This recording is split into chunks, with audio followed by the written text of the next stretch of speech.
Hello and welcome back to Pillars of Eternity 2. We're going to be playing Seeker Slayer Survivor, which is the second DLC which has come out for the game, and it's apparently very combat focused, so it seems perfect to play it after having a long break from the game. Anyway, our steward sent us a little message, said they'd like to speak with us, so we're going to jump in here and just go right into it. So, whenever she's ready, she will start speaking. A moment of your time, Watcher, if you will. The steward of Cadnua's voice rises soft and evenly from her cracked bust. Yes, steward? Some of the hands discovered an unusual crate in the ship's hold. What kind of crate? It is roughly a yard to a side and labelled beans. The hands who noticed it were tasked by the cook to bring up ingredients for the evening's stew. And how did it get onto the ship unnoticed? Unfortunately, the ship lacks the defensive fortifications of Cadnua. A crate could have been slipped aboard at any of our ports of call, assuming it wasn't placed among our goods as we took on supplies. What kind of crate? It is roughly a yard to a side and labelled beans. The hands who noticed it were tasked by the cook to bring up ingredients for the evening's stew. I see we've been caught in a bit of a loop here, so no beans in the crate then. A wave of affirmation rolls from the steward, the spiritual equivalent of a nod. Alright, thank you. I'll go see what it is. The hand left the crate in the hold if you wish to examine it. The bust falls into silence. Alright, strange package in our ship. Don't see why we should be alarmed. Is that it? Oh, I've received a message from Palagina. Palagina's farewell? Palagina, I write to inform you, due to your recent hostile actions towards the Veiling Trading Company, I'm obliged to return to my superiors and give them a full accounting of our time together. Oh. Well, this is an endgame save, I should point out. I don't remember getting that in the endgame previously. Maybe there was a bug fix at some point, and she was meant to leave, but, alright, well, we're not taking Palagina with us to this DLC then. Ah, that'll be the crate. The scents of food, salt, spices, and drink mix with the stale odour of old grass, the musty stink of rats, and the ever-present fragrance of the sea. Von Ferris rocks gently, and you hear faint whispers, likely the quiet brushing of the wind against the sails. Not far in, you find the crate in question. Its sides split by crowbars, the dry grass used as packing material spilled across the floor. Within stands an intricately carved chest of some dark tropical wood. A polished visage peers up at you. A triumvirate of wild animal faces carved into the swirling Huana style. The front of the chest bears an iron latch affixed to a complex iron mechanism that runs to the top four corners of the chest. You see no bolts or keyholes. Alright, well, let's have a look at it. That little latch. Yes.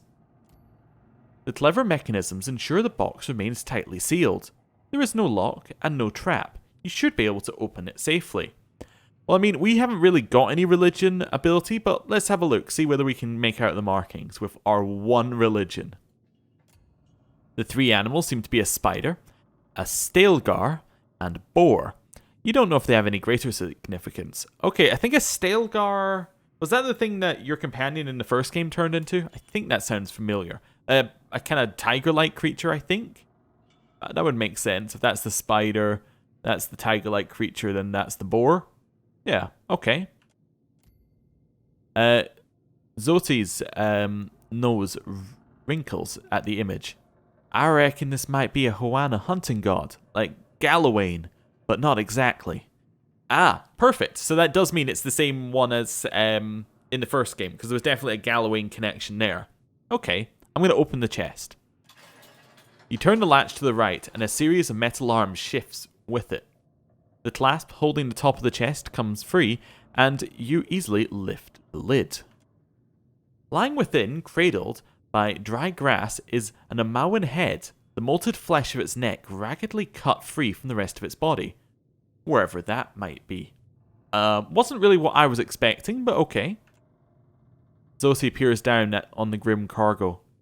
Can't say I was expecting a head, not even a little. Want to fetch my lantern? As you peer down at the head, you feel a strange prickling sensation along your skin. Soul energy rises from the crate, throbbing in the air in time with the beating of your heart. It begins to take shape before you. Ooh. You can see me! It's really you then, the captain of the Defiance.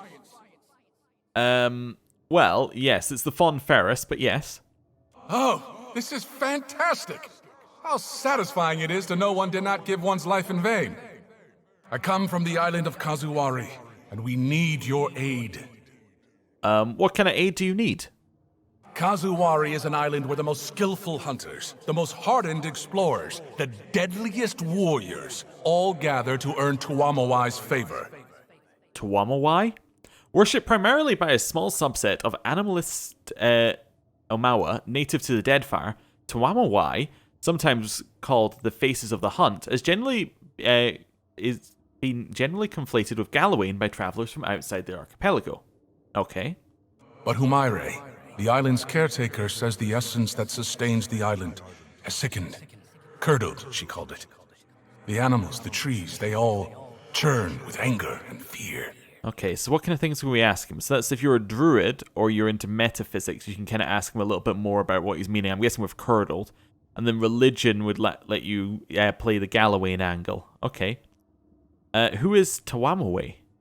The Faces of the Hunt, that which hunts, kills, and endures, respectively. Some believe them to be the tripartite aspects of Galawain. Not that I would know, I've never asked them. We need a watcher. No one else can talk to souls, Humaire said, and souls are our problem. You're a watcher, right? The watcher, the one who died and lived again, who speaks to the gods. That's the watcher we need. Well, more like gets spoken at by gods. I knew it! I knew Humaire wouldn't have lied. You will help, won't you? Well, I'll help if I can. What do you need me to do? Oh, that's fantastic! Thank you! Speak to Humaire at Kazuwari, Watcher. She'll be able to better explain the situation than I am. And where is Kazuwari? Kazuwari's a huge island west of Hasango. It's pretty hard to miss, what with the high cliffs and waterfalls. There's one thing you should know. The Faces of the Hunt jealously control who enters and leaves the island. But there's a waterfall on the southern side of the island that will allow you to sneak in, so long as you're circumspect. I guess you should also know. He grimaces. The island's residents might not take too kindly to your presence if you're found. They're, prickly bunch. Okay. But I'm sure that won't be a problem for you. No. Before you have a chance to respond to the spirit's warning, you notice Constantin hovering nervously behind you. Okay, well, this is the first time you've spoken up since you came on our ship, so did you need something? No, I just... He clears his throat nervously. Thing is, I might know something about that box there. A little more than something. Uh-huh. All I'm saying is, maybe you don't want to touch it. Maybe we tie a big rock to it and throw it overboard. Right now. I'm going to need a bit more to go on than that. It's a box with a dead man's head in it. Okay. Well, there's also a spirit in the head, too. Great. That's great. You seem to know a lot about this. Why is that? Maybe we should talk about it later. You seem to have your hands full. Hey, hello? I'm still here. Are you going to help us? We could really use the help. Okay. Well, I'll help however I can. Once we've arrived, I can help you find your way into the heart of the island. You know, if you want me to, I wouldn't want to presume. In the meantime, I'll be here, well, behind you, really, with the rest of the spirits following you around. Oh, we've gained his head. Muato's head grants us his aid. Okay. Let's have a look at that item first before we get anywhere else. Yes, Palladina's farewell. Unexpected. Okay, so what's his aid? His aid, summon them to his side. They heal the wielder. His attacks heal the wielder if they're nearby and become more powerful as he's empowered by the souls of the crucible. Oh. This severed head feels about as heavy as a coconut. It smells faintly of embalming spices, with thyme and lavender standing out in the subtle bouquet. A soul bound to the decaying flesh rests in a dormant state, but the right incentive could usher it back to awareness for a limited span of time. Okay, what do we have right now? We have Winter's Veil on right now. Can I guess I need to go over here. Been a while. Winter's Veil. So it makes us shrouded in Rimmergrand, make us veil touch. We take less damage from we can't be critical hit by veil piercing keywords. I'm going to switch that up. Yeah, we'll switch that up for just now. Keep his head with us. Good. We do look very dashing, don't we? Me, don't you think? Yes, definitely. So, you've never spoken, so can you speak again? Wonder what Pa's up to. Alright, I guess not. Well, if we're going to bring him along, we might as well get him, leveled up properly. So that gives us a good opportunity to go and re-roll. Now, I was considering re-rolling everyone that we have. However, there is a very good reason not to re-roll everyone. And the very good reason is, if you re-roll a character, you lose any additional bonuses that that character got in the game. Or at least that's what I get when I read it up. So, if you got, say, an extra stat, just because you spoke to someone, and they gave you an extra stat somehow, that you would then not actually keep that stat when you re-roll, which is not great. Unless you've truly messed up, I think it's probably best to not do that. Anyway, so where is this place he wants us to go? It's going to be that island over there. We need to avoid going to Dunage, by the way, because that'll trigger some actual main game stuff, because this is an end game save, or pre-end game save, so anything that we do, we could trigger the end game if we go too close, so let's not do that. Although I think it does give you the option to turn back, but I don't want to do any of it again anyway. I kind of want to go to Nekataka. I'm trying to think where the easiest place to go. Maybe Hasango. But basically, I want to go to an inn. It's been a while, so I'm trying to figure out if there's any inns nearer. I don't believe that there are. So the Tikawara, Nataka. Actually, Hasango won't have one. Crookspur might. Seiyuka might as well. Let's head down to Nekataka. Yeah. It seems like a fairly easy place to head to.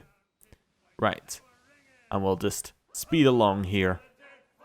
And have a little sea shanty. Should be fairly alright. We're very, very supplied up. Because, well, it was kind of the time of the game where we needed to be supplied up. So what's the speed? I figured out the speed up game button. The sea seems fair, but something shifts on the horizon. A sea encounter. Oh no! The Deadfire Sea is calm, and Fon Ferris cuts smoothly across its surface, gulls trailing in the craft's wake. At the wheel, Lendreth whistles quietly to himself.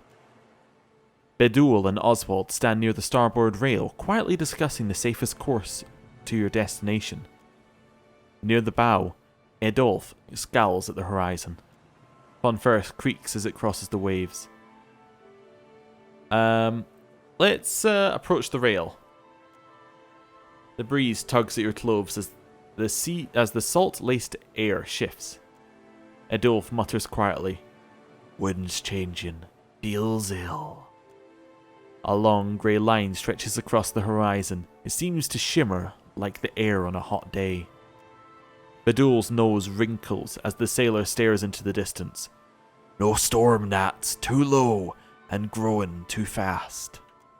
A quiet rumble rolls across the sea as the line grows, a massive swell of water barreling towards the Fon Ferris.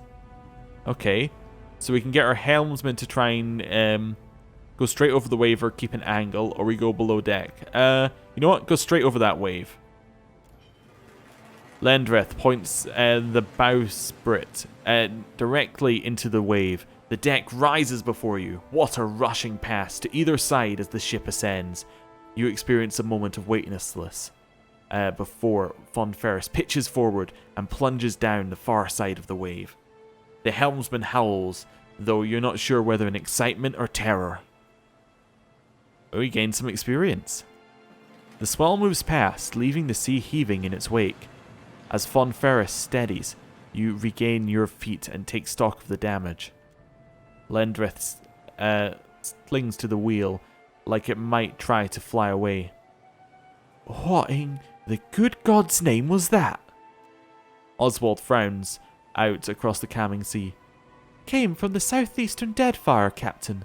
Round Tikawara, if I had to guess, or the Black Isles. Maybe there was an eruption or quake or something. Okay. The Fonferris sails on. Let me just check. No, that is not. Like, I was thinking maybe that's the start of another DLC or something. That is not. Okay. Wait, where are we? Oh, we're here. That's fine. The wind carries an unusual sound to your ears. Okay. A distant roar reaches you from across the water, raising the hair on the back of your neck. Coin Counterfioldus gapes. God's alive! Have yourself a look at that!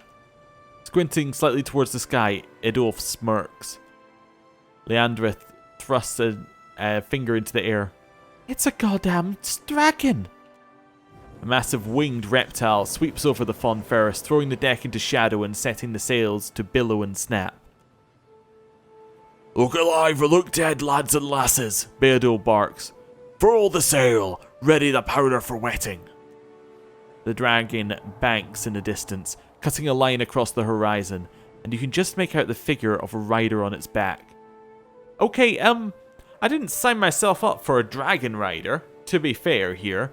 I like that I could use the dragon mount myself. Belay that order. We'll find out what they want before we start scrambling to our defenses. Your crew scrambles across the deck as the beast's approach slows. Who is that? He looks terrifying. This must be the other DLC, right?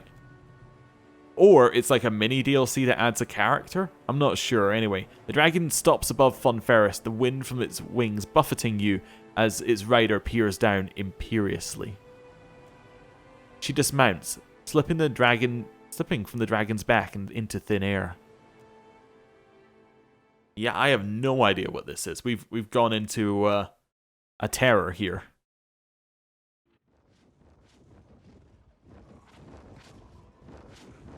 Watcher of Cadnua, if I might have a moment of your time. Okay, but only a moment. I am Lengrath, and unless I'm mistaken, you're the Watcher of Cadnua. The striking godlike squares her shoulders and regards you with piercing eyes. Pleasure to meet you. Likewise. The Circle hears so much about the Watcher of Cadnua, I've long wondered if you live up to the legend. I seek a truant member of the Circle of Archmagi, Maura. She sent rather cryptic word that she'd found something of cataclysmic potential in the Black Isles, something that could aid you in the fight against Aothas. You've aided the Circle of Archmagi once before. We've found ourselves wondering if you might do so again. Wait, who's Maura? A Huana wizard, and a member of the Circle of Archmagi. Lengrath gives you a pained expression. She specializes in magic involving tentacles. It's a niche field. He grimaces. Okay. Sounds great. When do we start? As soon as you're able. Lengrath frowns, her gaze turned to the horizon. Maura's drive is frightening, foolhardy, and her love of the Deadfire uncompromising. If she's found some method of stopping Aothas, we must make sure she doesn't destroy Aora in an attempt to save her archipelago. I will await you in the Black Isles, a volcanic chain in the southeastern sea, due south of Tikawara. Don't tarry over long, Watcher. Oh, it was related to the other DLC, the first event. Ah, okay. Well, I'll see you later, godlike. As Lengrath steps from the railing, her dragon sweeps beneath her, catching her up. The great reptile's wings dig into the air and rapidly recedes towards the horizon. Lengrath seated steadily on its back. Smiling silently, Eardolf watches the dragon vanish into the distance. Oswald looks to you. Ready to chart a course when you are, Captain. Not just now. We've got the head's quest first, so we're going to do that. Although the Dragon Rider definitely does intrigue me a lot. But that's fine. we seen anyone else riding a dragon in this game? It seems like a very foolhardy thing to do, so I don't imagine we will have seen anyone else do that. Anyway. A lethargic, misshapen bird drops a damp missive onto the deck. Okay, how many of these are we going to get? To Palxa, Captain of the Fun Ferris. I know what you're thinking. I have too many lovable cats, dogs, pigs, birds, and pigs. Like you, I once thought I could take in stray pets, care for their needs, and share each with equal affection. But we are limited beings to only have so much love to spread around. Unpleasant, unfair, unfortunate.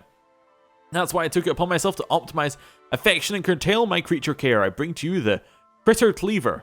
The Cleaver is a handy ethics-free apparatus, yanked from a genuine Iguithan dig site and restored to its glorious functionality. Simply slide your favorite feline down on one end and let Cleaver do its charm. The best is yet to come. The Cleaver remembers. Stick a white bird in there. It remembers purple pig. It even remembers your pet's strengths, weaknesses, and favorite places to poop. Now your furry friend isn't going to slide out that Cleaver's business end the same as it went inside. No, they come out different, better sometimes. That's where it gets fun. Combinations. Want a bird to think like a pig? Want a cat to think like a different, better cat? The Cleaver provides. You'd be doing me a favor of epic proportions if you gave the Critter Cleaver a whirl. Once folks see you using it, everyone will want to turn. I moved it to the far wall of the dark cupboard, which is at Pariki's Overlook in Nekataka. You can find the Cleaver just due west of the Wooden Fella. A friend and fellow animal lover. P.S. I fixed the insert receptacle so it no longer accepts Orlands and gave it a good scrubbing. You are welcome. Alright, well, not gonna cut animals in half. That's really not what I want to do. I want to go to the Wild Mare. And hopefully we can get there and back without anything crazy happening. Although, you know, it doesn't appear to be the case. But we will do a level up. You know what I forgot to do? That is okay. We can do it here, I think. And it's a challenge because it means I have to remember how to do it. Okay. Do I go...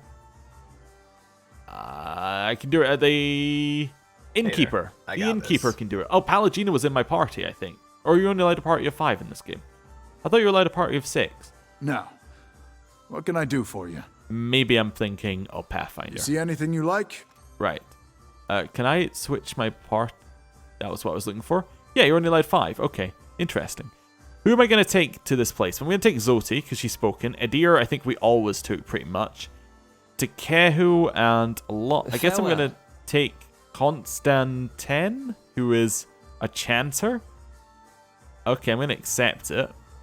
I'm also going to retrain him. I just want to see what else we got here. Oh, there's all sorts of cool looking characters you can get. Huh, neat. I'm not going to get any of them, but they're all cool looking. We're going to retrain Constantin. Right. Yes. That's fine. And the reason we're going to retrain him is because, well, I have no idea what he does. So he's a chanter. Okay. Let's see. What have we already got in our party here?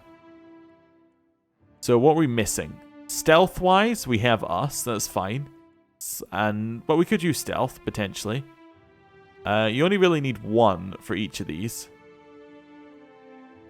So I think we're missing Arcana and Stealth, right? So if I just put 1 more in Arcana here, that'll do. And then here we're missing... Well, Bluff I'm probably never going to use. So it's not a huge thing to be missing it. The rest we actually have a fairly good spread across. Bluff's the only one we're missing. I could give him Bluff. Or I could give him something like Insight. Insight sounds more interesting than Bluff. We'll boost that up to full. So with Chancer, we have to choose an ability. Okay, so this will help us get back into it. So reduces armor rating of enemies in area of effect. What kind of character do we need him to be? I mean, a backline caster could definitely be okay for us. Who have we got? We got... I've ditched a Loth, I think. So we got Takehu. So I think we need damage, right? Yeah, because we got 2 people in the back. One of which does damage, one of it's kind of is a healer type character. Maybe we need a healer type character, although we do have Zoti. Maybe we'll make him kind of healery. Let's see what we got. Does lightning damage to people in their way. Someone's a fan, someone to fight. Raises shock and slash armor ratings. Potentially could be useful. What else have we got over here? Why can I not take that one? Because you already have it. I see. Well, that's a good reason not to be able to take it. I also already have comes soft winds of death. Okay, so that's health restored per second. And full target takes damage while in it. Okay, interesting. We're Scald. While many enchanters prefer to work their magic from the safety of the backline, Scalds depend on toe-to-toe combat to power their invocation. Scalds are found in many cultures with proud martial traditions, celebrating the deeds of their neighbour, kin, and ancestors. So, offensive invocations cost -1 phrase, melee weapon critical hits. So I should have them in melee pretty much 100% of the time. Non-offensive invocations cost +1 phrase to cast. Okay, so that one's actually... Is that an offensive or non-offensive? How do I tell? I mean, it does hurt them, so I guess it's offensive. Or maybe it means like these ones. That's fine. What have we got? Dull the edge, blunt the point. So full target takes it does let negative damage with pierce and slash. Okay. We got arms bearer for an additional armor set. We can move quicker. I think it's that one. And then fortitude and will. Okay. So we want to go aggressive with him. If we want to, oh, it does say offensive. So it's invocations. Okay, and these are just general things that we can do. Okay. That's fine. So these are passively things. But I think these are chants that we can do still. And these are like abilities we can activate. Okay. That'll only take 2 phrases to do. And it does shock damage. Yeah, let's take that one then. Okay, sounds good. Next. And that's that one. Okay. So, thinking Arcana again. And also Insight. There we go. Here, what's he got? He's got... this is non-offensive. Summons 3 worms to fight. Dexterity affliction for allies I can remove. Causes a nearby downed ally to explode, expelling tiny white grubs and crushing nearby enemies. Oh, it does downed enemy to explode. Okay. Don't think it's too useful. Paralyzes enemies in an area of effect. Now, I like that one. What else have we got? Immunity to concentration attacks for 10 seconds. Shield deflection. If we want to go shield, sword and shield, that could work. He gets stuff from melee he gets stuff from critical hits, it said in melee. Okay. Right. So critical hits have a 50% chance to get a phrase. So I should make him so he can crit with one-handed, right? That makes these using a single one-handed weapon. That's quite dangerous. I'm not sure if that's the best way to do things, but let's take it. We're going aggressive, right? He gets 2 abilities here. So I might take the Paralyze, because that seems like it could be extremely useful. What's it Paralyze based off of? Accuracy versus will. Okay. That's fine. We'll take those. Then we'll take another point in Arcana, another point in Insight. Then, where are we at here? Another one of these. Resistance to afflictions could be useful. I also like the dull the blade stuff and the moving quicker stuff. Fortitude and will actually sound quite useful as well. Reduces the armor rating of foes in the area of effect. The cone. Not a lot of armor rating. What's the next one? Each time the enemy takes damage, the effect's duration is increased. Could be useful. Could definitely be a useful thing if we need to break through armor rating. Let's take it. And then weapon-wise, what we're looking at. I don't know. Let's just pick something that's probably going to work for him. What's the buffs here? So this one would make it more accurate, I think. Oh wait, does it tell us here? Parrying blade. Train damage for deflection against melee weapons. Could be good. I think maybe a dagger kind of style weapon's what he's got to do. Although he's only got the axe, which is bleeding cut, and the mace, which is rending smash. I definitely think that we want, like, the dagger seems like it could be useful. Let's take dagger. Right. Then the next one, it's another Arcana, and it's another Insight. Good. Right, what else have we got in here? I mean, lower their stuff more. We can also say her revenge was... So these would now bounce. Okay. So that seems like it could be useful. What else have we got?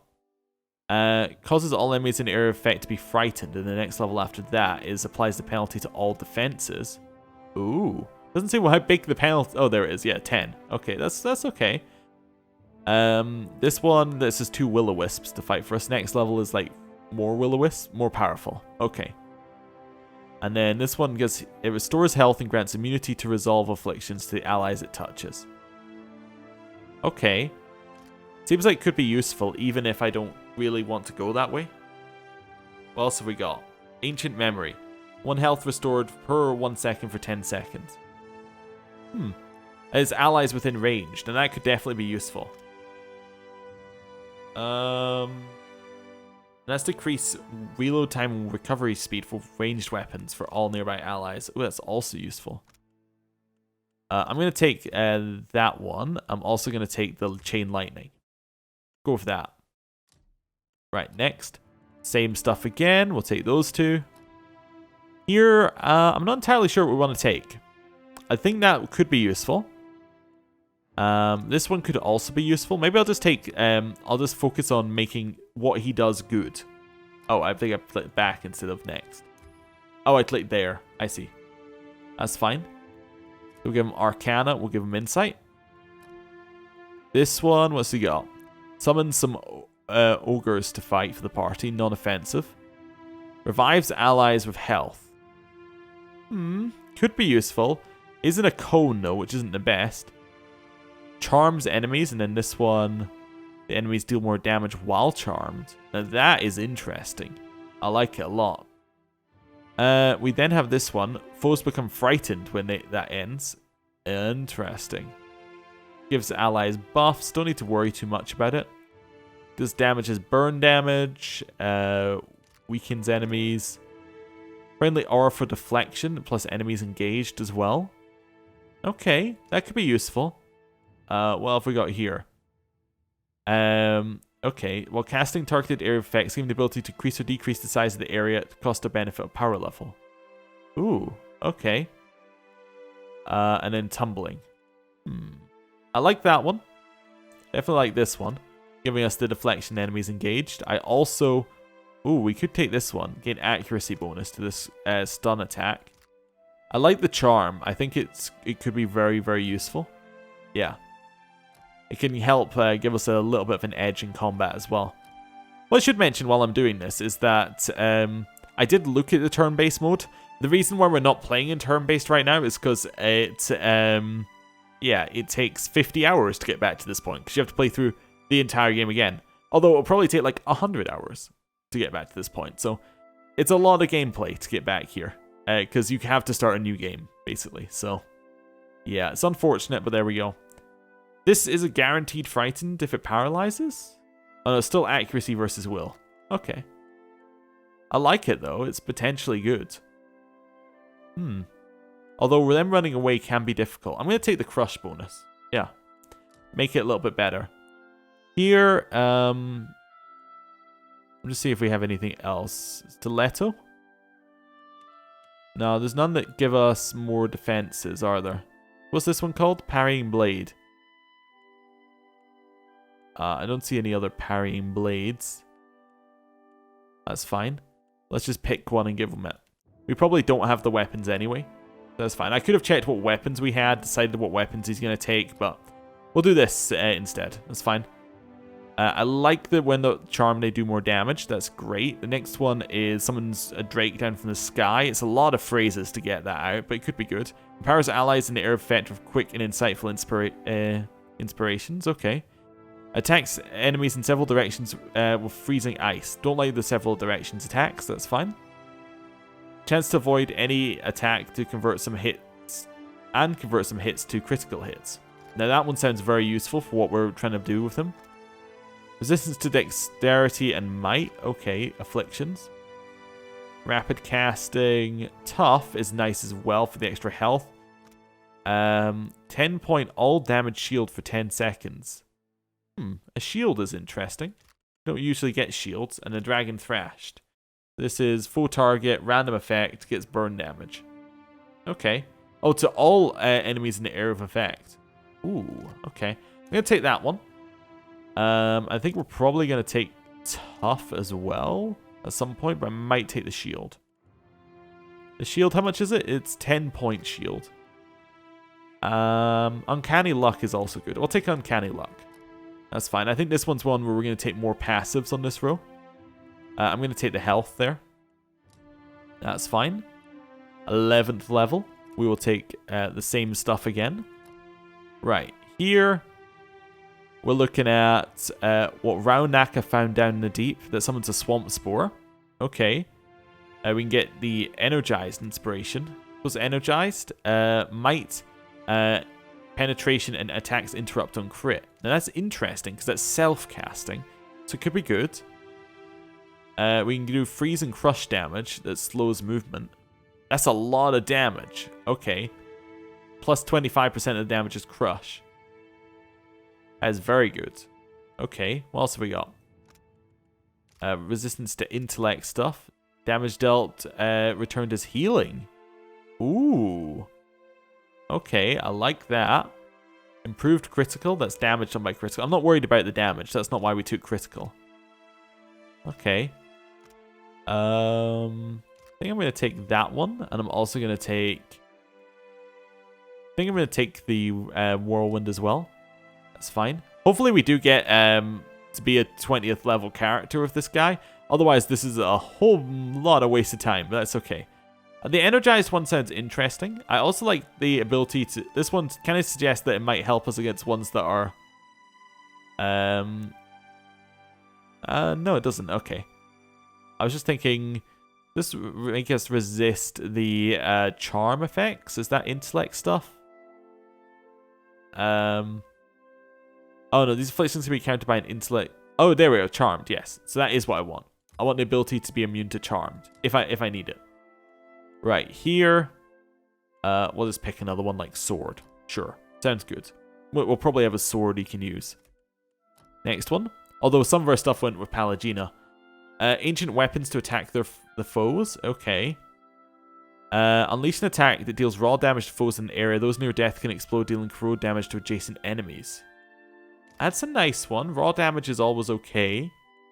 Summons a skeleton to fight. Increases healing done. Damage by empowered attacks goes up. Penetration from empowered attacks. Okay. Accuracy of powered. These are all empowered attacks, right? Yeah. So I'm going to take the raw damage. And the skeleton is interesting because it's a free skeleton, basically. As in, it's there for the phrase. We might also take something further back, like maybe this one. The energized sounds useful. The attacks interrupt and crit can definitely potentially be useful. We'll take it. We'll see what we need to use there. Insight as well. Right. So this level, I'm going to take the shield, I think. Yeah, it's a shield that keeps coming back as well. It's not like it's a spell cost. Right. That's fine. Here, oh, we get another ability at the same level. Okay. Deal extra damage as burn damage. Probably isn't necessary. The arrow shooting one could be good. I think I might take the paralyzed one. Sure. Okay. This level as well. We're going up there. We're level 16. We get this stuff. So, increases penetration of allies in the area. Interesting. Let's just get through more stuff. Releases explosion of voice that knocks enemies back. Okay, I don't like the knockbacks too much. What's this one? Also gains 3 phrases immediately.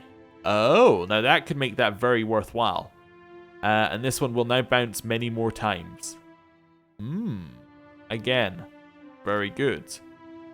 All your strength to slay the beast. This is extra damage against beast targets and then empower points.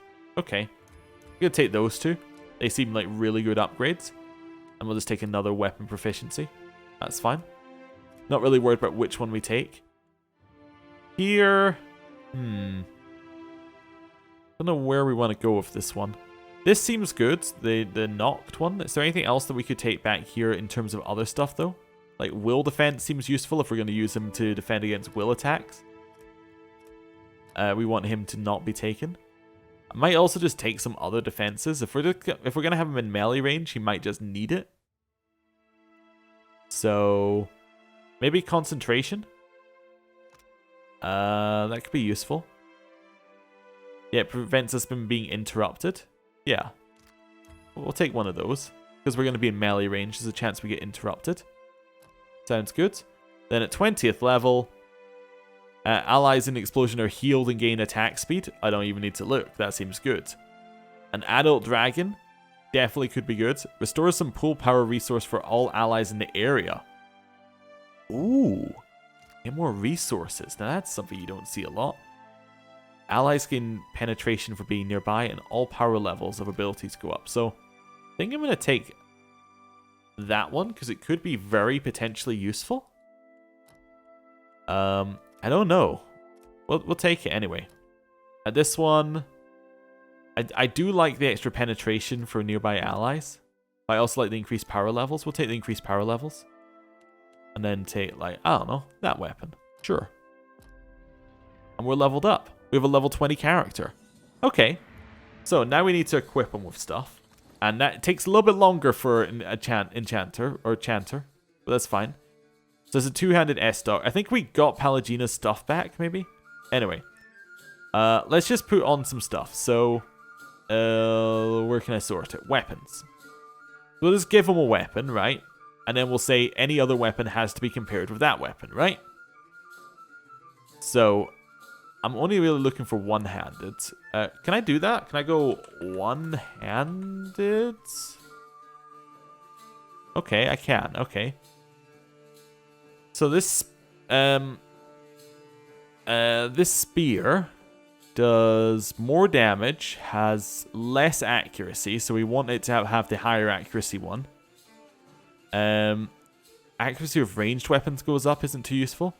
And chance to recover instantly on scoring a hit is interesting, definitely. I like it. What else have we got? Everything's legendary that we still have, so that's good. Damage against vessels, not interested. Club. Dazes enemies, enemies engaged, not interested. Saber. Deals raw damage and attacks more quickly than a standard blade. Could be interesting, I like it. Is it better than Sorrow's Edge? I don't think it is. Current Rush, no. Glacier Bane, no. Sun Grazer, no. Although it does do something on a critical hit. Minus Crush on scoring a critical. Okay. This is firepower levels. Damages freeze. Raw damage. Yeah, I don't think we need that. This one grants Chainbreaker. What's Chainbreaker? It gets afflictions off of allies. Crit chance on hit that's stacked and resets on crit. That's interesting. Especially because we want them to crit. What else have we got for daggers? Mean Drunk. Okay. Mob Rule. I think I know what that one was. Warhammer cannot use... Oh, that means that they cannot use active abilities for 2 seconds on a critical hit. Or is that we cannot or they cannot? I think it means that they cannot, which makes it very, very interesting. Although we do also need to survive, is the other problem. -1 armor piercing and it's veil piercing. I quite like that one. I also like Mim's Fortune. I like the first one we had though. That's good. We'll stick with it. Right, next one. Do the same thing. Give him Ferrante's breastplate and then we'll just see what's best. Okay. Although the recovery time on that was 20. We could give him lower recovery time, but he is in melee range. So what have we got? This one, Family Ties. Ties bind the companions of Watcher add to the resilience. Gain armor rating against weapons to nearby allies if the relationship with the Watcher is positive. Oh, so that one, pointless. What's Ferrante's one give? Vigilance. In concentration when the combat starts. Well, he already has that. And grants nearby allies damage reduction. Although the wearer takes increased damage. No. Definitely not. This one. It's got the same armor rating. It slows the attacker down. Alright, I might switch to that one for just now. Got this one, which we don't really need. Although it does have fairly good armor rating for what it is. Actually, I might switch to that one for just now. Nothing good about that one for us. We don't need the heavy armor. Light armor. 10% of hits turn to grazes. I like it. we'll switch over to that one. This one just has nothing. It's just an old robe. Okay. I think we're good. Yeah, I think we're ready to go. That's a fancy bauble. Leave it to me. Now, I have absolutely no idea whether we have the right party or not, but let's have a look. Is this custom? So we're gonna Eddie or Zoti. I guess he's gonna want to be standing. Well, he's gonna kind of want to be in the center, which is fine. So something like that is our formation. That's fine. And then the reason that he takes longer to go up is because he has chance. So if we go and have a look at his chance here, I need to close that one. Prepare chance. Edit chant. Well, look at that. We have a lot of chance to do. That's fine. So what's this one do? This one is health restored and raw damage to enemies. I like that. Maybe also we'll do a restore health with that one on A. Something like that. So that's our healing one. B. Deflection engaged, enemies engaged. So maybe that seems good. Although we also have the damage healed. We could do something like that as well. Okay, and then this one can kind of be its own one. Probably. And just repeat that chant over and over again. Potentially. And then D. Shield. Actually, seems like that should be one. Yeah, actually, instead of that, I'm going to do... No, not there. On B, we're going to do one of those. So basically, shield up and then heal. This one's deflection heal, and that's what we'll stick on most of the time. This one's if we ever encounter something that does mind control, and this one's if we need to heal. Okay. Seems good. Yeah. You want to talk to us yet? Let's get a move on. Let's get a move on. Alright, well, let's get a move on then. Right, we're out of Queen's Birth. I know. It's, yeah, getting back into the swing of things here. Right. Let's see if we can get to the island for the DLC and, well, hopefully speak to someone there. Right. Is this a quick way out of the city? I think it is, yeah. Dreams ears, they still getting to you? I can deal with the dreams, for better or worse. What makes me sweat is the not knowing. What happens when I stand face to face with my God, and he reveals what he intends for me? What if it's not as I thought? Yeah, I've had thoughts like that for a long time. Except now I'm worried about what he intends for the world.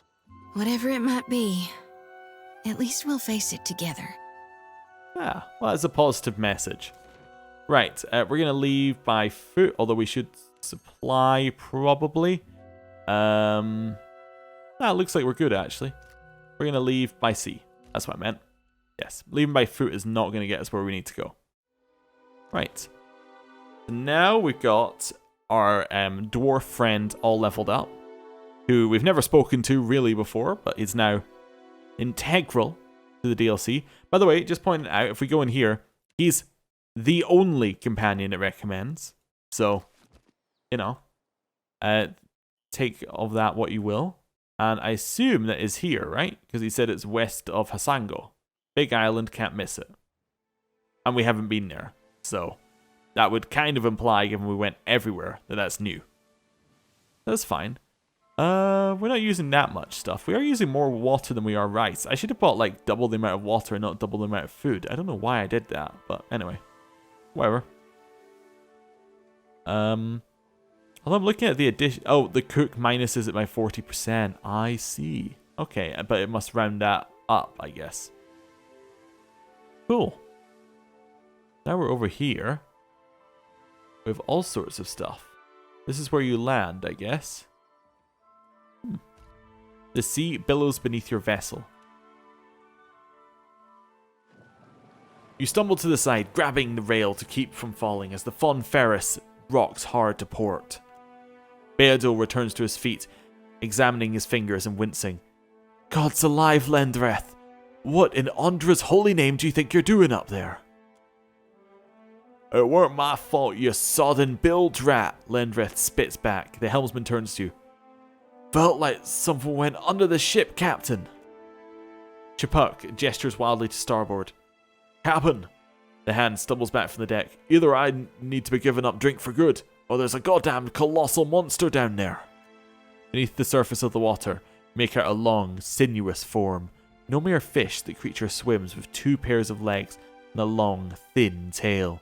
Your lungs suddenly feel empty and you gasp as your stomach turns. You fall sideways into light. The light fades into dim. You stand in a forest glade hung thick with shadows. Tall trees surround you. The shriek of a deer pierces the air before being abruptly silenced. From out of the dark lope a Stelgar and a wolf, followed by a thickly muscled man draped in furs. Galawain, we meet again. Galawain. Herald of Berath, were you not content to destroy my creation at Signath Moor? Do you intend to meddle here as well? Leave. Now. Smell like rancid blood and days-old sweat wafts off him in a wave. Yeah, I kind of forgot that we destroyed his creation, and have pretty much been nothing but horrible to him here. That's something we're going to have to work out. I will warn you only once. If you tread upon my island, it will consume you. The large beasts at his side step forward in unison, their tails angrily swishing the air. So you're not responsible for the head I received? I am not, though Muatu is mine, and I will claim him in time. What was that thing that just swam past my boat? A glorious beast, and one of the many creatures here that will challenge you, should you refuse to leave. The lolling tongue of Galawain's Stelgar companion drips saliva into the dirt. Its long teeth shine even in the low light. Why don't you want me to come here? The cold rush of the sea upon Signath Moor still crashes in my ears. I would not have you apply your same reckless attentions here. What is this place? Kazuwari, my island. A land in which you do not belong. Does it hold any connection to Signath Moor? It is yet another place to which you have come uninvited. He's pretty single-minded, isn't he? I was told there was a problem here only a Watcher could solve? You seem to overestimate your importance. I'm not going to shrug. Let's just say, I was told to seek the favor of Tomowaha. Tomowahi? Is that you? In a manner of speaking. Its nature complements my own.